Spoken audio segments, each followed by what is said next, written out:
Hi guys, ఈరోజు Sunday guys. Bore కొడతాను, నాకు ఏం చేయాలో అర్థం కాదా. అందుకే ఊరికే కామెడీగా నా స్కిన్ కేర్ చూపిద్దాం అనుకుంటున్నాను. కామెడీ ఎందుకు గైస్, నేను స్కిన్ కేర్ వాడకూడదా? వాడతానా? కానీ ఈ మధ్యకాలంలో కొన్ని నా స్కిన్ కేర్ లైక్ ఇంక్లూడ్ అయినాయి గైస్, చెప్తా.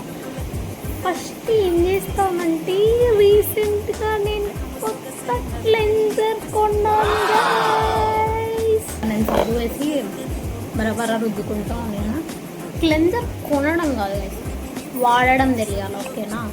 ఫస్ట్ క్లెన్జర్ తీసుకొని మంచిగా లాథరింగ్ చేసుకొని ఆ తర్వాత వేసుకొని ఒక 1 minute అన్నా మసాజ్ చేసుకోవాలి గైస్, అప్పుడు ఇట్ విల్ బీ గుడ్. అంటే దాని తర్వాత క్లెన్జర్ తర్వాత ఏమొస్తుంది?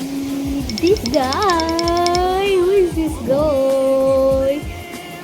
డీకన్స్ట్రక్టెడ్ vitamin C guys. Vitamin C ఎందుకు కొన్నామంటే, నాకు ఎవరో చెప్తున్నారు అన్ని స్కిన్ టోన్ ఉంటే వైటమిన్ సి వాడమని. వాడినా కొన్ని రోజులు బాగా, మళ్ళీ నాకు ఇంట్రెస్ట్ రాలా వాడడానికి. ఇంట్రెస్ట్ రాలా అంటే ఐఎమ్ సచ్ కన్సిస్టెంట్ లేని పర్సన్ అంటే నేనే అది. మళ్ళీ ఈ మధ్యన మంచిగా వాడతాను గైస్, నిజంగానే. నెక్స్ట్ ఏం వస్తుంది చెప్పండి?